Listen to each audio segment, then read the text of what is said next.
Dakota Dunes, South Dakota murder case will get county dollars to hire a forensic pathologist. That's according to a judge's ruling.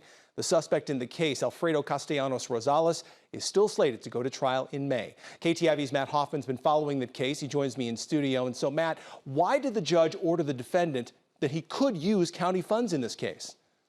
Yeah, that's right, Matt. And basically, the judge's order says Castellanos-Rosales may utilize a forensic pathologist to assist in his defense. Any cost above $5,000 would need another approval from the judge.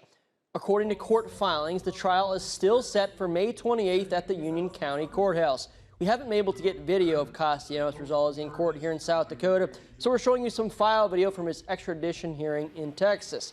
He's accused of killing Jordan "Jordy" Beardshear.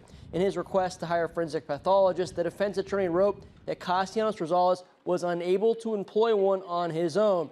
And without one, he wouldn't have an adequate or effective defense. According to the College of American Pathologists, a pathologist is used to investigate non-natural or suspicious deaths. Also, according to court filings, the Union County State's Attorney Jerry Miller has withdrawn from the case. He's been replaced by a prosecutor from the South Dakota Attorney General's office.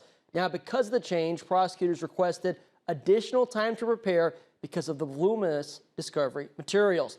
However, prosecutors have not asked the judge to move the trial date, only pre-trial deadlines. And of course, if you need a refresher on this case, check out our website, ktiv.com. And if this case does go to trial on May 28th, that would be just over 13 months since the criminal complaint was first filed. Celebrating 70 years.